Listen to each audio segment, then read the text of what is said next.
is to have people practice, and then the philosophy sort of supports it. Questions naturally arise in people as they get quieter and are doing this investigation. And then one or another point of view will probably be more useful. I mean, actually, my teacher taught me both on purpose, because I'm me, I guess, so that could happen too. But it's not like, maybe this will help answer your question. So I've worked with people who had meditated in a tradition for a while and they felt stuck. And what I gleaned from talking to them is that their orientation, let's say a dualistic orientation, was no longer serving them. Like they had gotten to a place where it just wasn't working and they were feeling frustrated and demotivated. So I helped them begin to understand the other point of view. But that was a strategy, right? It's like a strategy to help somebody kind of unstick. It's all true. Like you have to, or the other way to look at it is, as the Tao says, the Tao that can be named is not the Tao. Like it's not, like this is all ideas, right? This is all philosophy. It's orientation, but it's not the thing. So it's a tool. As a general rule, most people, if they're beginning meditators, you're going to start with a dualistic framework for them because that's what they're experiencing. And it's going to be like a reach, right? Like if you just say like, it's all good, man, like it doesn't, it's a nice thing, but it doesn't really hit, in a way that's going to really help you when you're suffering. Because you're like, I'm not experiencing it as good. So you might pick up the Yoga Sutras and glean a couple of points from the Yoga Sutras. And if we're looking at this one, is that there's a kind of order or progression we can do things, and that's going to be really helpful to us.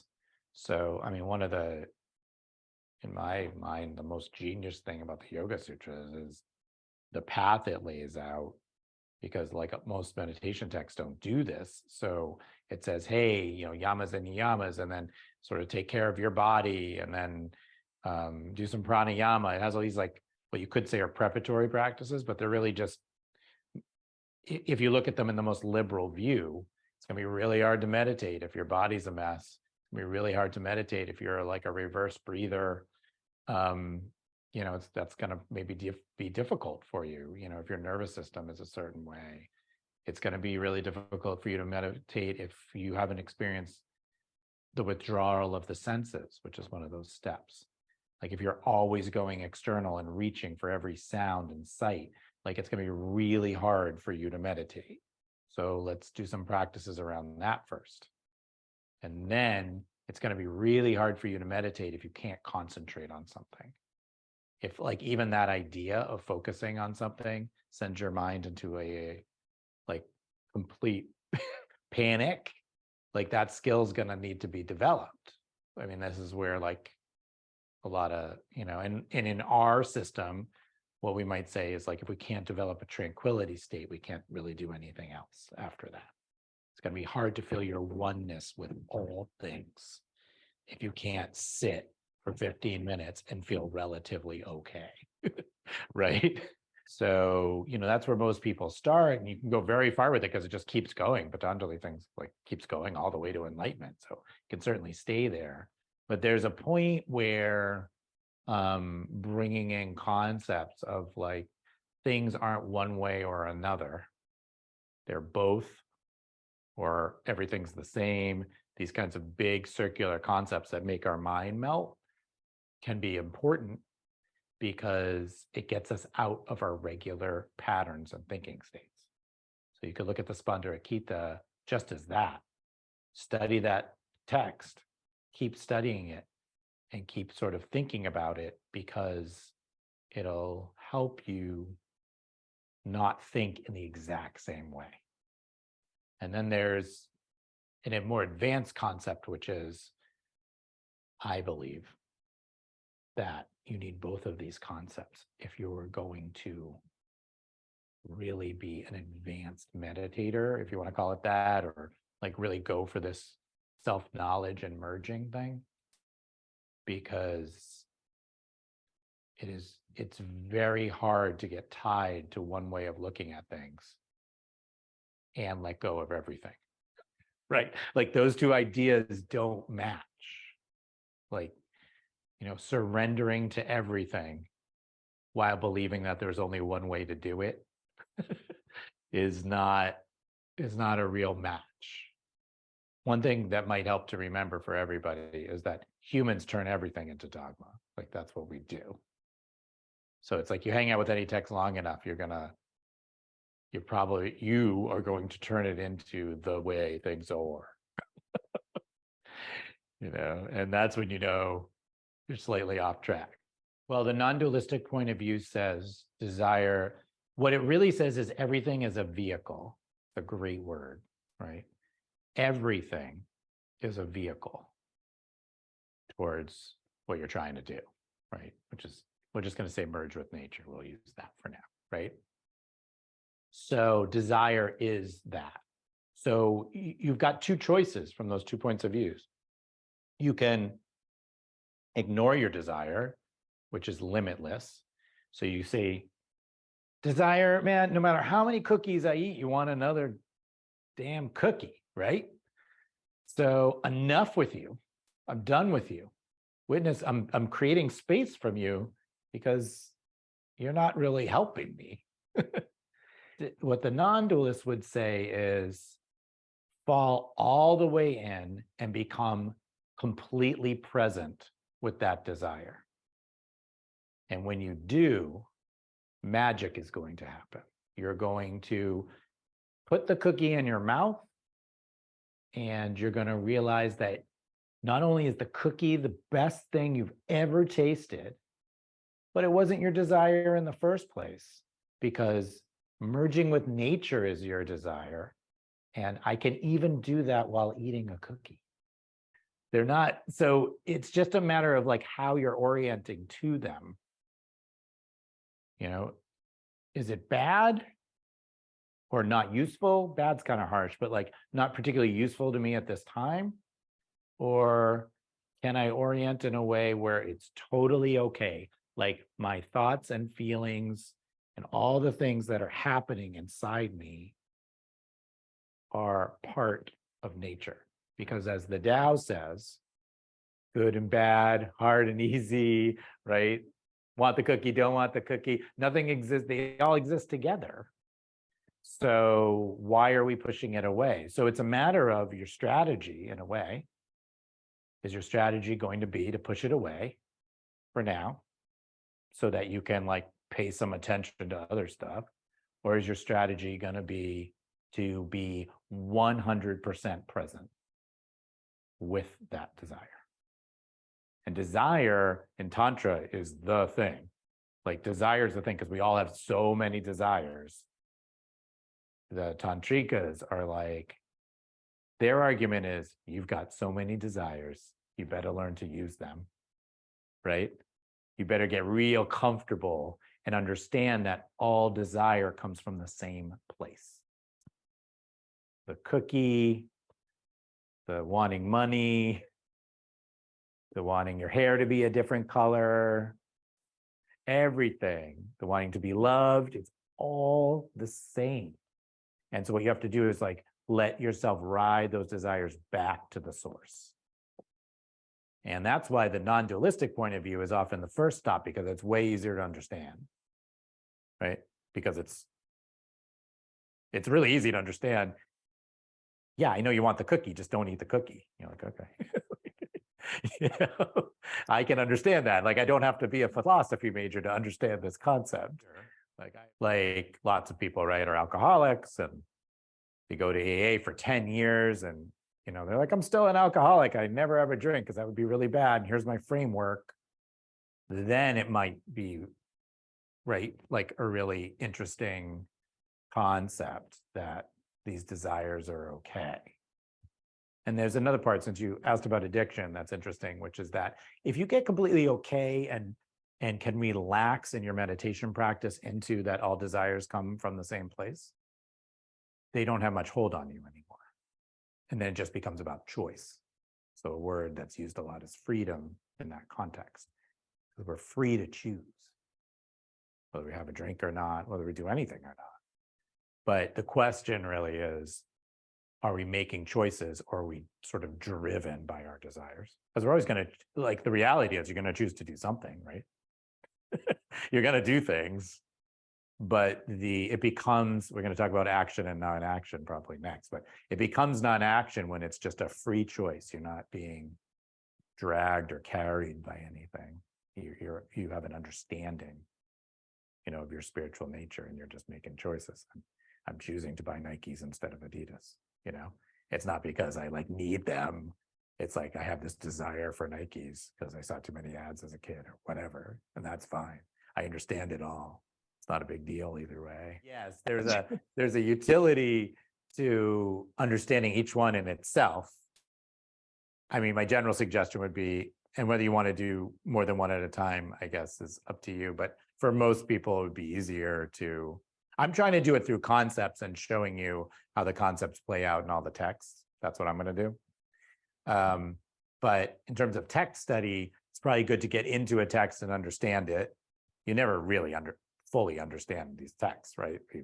But at least get the general idea. Then you look at another one. Then maybe you compare them. Like, what's the same and different? There's lots of similarity between the Yoga Sutras and the Spanda Karika, if you're a practitioner. Because we're not philosophers, right? We're just plain old meditators around here. And what you're going to find is that there's a lot of similarity between them. So that's really beneficial too. But what's really landed for me is like, how does this concept work with these different kinds of points of view? So all that said, the Bhakti Sutras are about like devotion to God and the experience of loving God and surrender, basically. So that's in a way, everything's the same in this way. It's a dualistic, and that's a good thing, like I said before, because that's how our brain works naturally. So it's sort of reminding you. I like that book because it's just like a huge reminder. Right? It's a love book. It's encouraging you to love God, but it's really about love itself, and using the God concept to do that, because it's hard just to love without an object for our dualistic minds. So that's where it sits. I mean, in the end, everything becomes non-dual, if that helps. Like even Patanjali's Yoga Sutras, like when you're done, right, it's all good. So you're in this non-dual land, but it's more of a matter of how we're getting there. So the Bhakti Sutras are encouraging this practice, right, of loving. And God is a really good, unless you have sort of religious trauma, but if you put that over here for a minute, this concept of God being something like giant, bigger than yourself, and something you can direct and have a relationship with. It's getting us to do that and reminding us that, and that's what the third part of our meditation system is alluding to, which is without this love, surrender piece, you won't get where you want to go. You'll never really understand yourself, because one way to look at it in a dualistic way is you are love. So how are you going to understand yourself if you don't experience it? And love with people, you can, the Spanda Karika would say, it doesn't say this, but I guess if it talked, it would say, yeah, I guess you could do it with people. You could do it with anything. But God's a little cleaner, right? Like God doesn't forget to take out the trash. Like this thing you're having a relationship with, is is you having a relationship with you. So you're going to be able to you're going to be able to kind of pull off this spiritual adventure a little easier. How you study them, there's a lot of different ways to study them. So if you study too many things, most people won't really take any of them in. So I'll just put that out there. So, this is a course, but you're going to work with these books for years, hopefully. The Bhakti Sutras and those concepts like keep your practice alive and juicy. It keeps it real. Because without the relational love angle, it'll get dry on you. That might take 1, 2, 5, 10, 20 years, but it will get dry on you. You'll be sitting in meditation and you'll say to yourself, I have no idea why I'm doing this. So that might have happened to you already. Like, I literally have no idea. What am I doing? And again, maybe a little more advanced in that. In the beginning, you're like, I know why I'm doing this. Speaking for myself, not you. I'm nuts. Like, I don't want, you know what I mean? Like, I wake up in the morning and my thought processes are not okay. So I'm going to like turn on that app with the music and like do what they told me to do because I want things to go better. Right. But you can imagine, if you haven't done this yet, if you meditate for 15 years, and you get through that part, you might still have some of that, but you feel like relatively sane and you're not being tortured by your own mind on a daily basis. The Bhakti Sutras kind of reminds us, right? It's like, hey, there's something, there's way more. There's way more than just getting out of our pain and suffering. That's not what knowing yourself is all about. It's just like a step or an outcropping. So as we like sort of contemplate and begin to think about helping other people, right? You can start to see how you have to know who you're talking to be. So I like to use the word mentor, because that's what meditation teachers are. They're mentors. They're like, how can I help you? Based on my experience, it's like, it's not just about teaching the techniques of meditations. It's like, who are you, right? And where are you at? They're like, I'm someone who wakes up every morning and feels like my mind is hitting me in the face with a hammer. I'm like, okay, I think we're in the Yoga Sutras of Patanjali right now. And I think there's a few concepts that might help you. And here's a couple of meditations that might help you. Right? Let's see if we can achieve what Patanjali says we can achieve, which is more contentment through these practices. Patanjali points out, like in a lot of translations, you'll see like the chosen goal, which I always loved. It's definitely in the Mukunda Styles translation, because I always love seeing, because we have lots of different goals. Language is not good for this process. So, people will say to know yourself, to merge with God, to merge with nature, like to understand my spiritual nature, to alleviate suffering, go beyond suffering. But of course, these are goals from the perspective we're sitting in right now. So if you think of, and in the dualistic and out of like the sort of Patanjali world, which is, related to Hinduism, it's like a mysticism out of Hinduism. It's to get out of samskara. It's like to get out of like this constant state of rebirth and having to go through all these things in order for you to learn them. So from that perspective, it's to end that cycle, which is a really nice way to think about it, because even if you're not from that philosophy, we're brought up that way, getting out of our patterns, getting out of our reoccurring patterns that don't benefit us. But what I wanted to say is that I think it might be important to remember that your articulation of sort of merging with spirit will change as you have different experiences in meditation.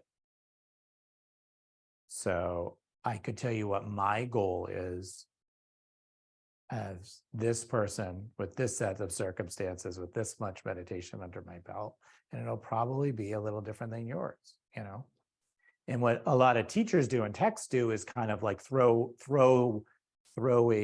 they kind of throw us a bone. They say, here's the goal. Here's the goal. So in the Yoga Sutras, it's to get out of, and Buddhism too, it's like, if you're gonna get out of all this suffering, the goal is to get out of it.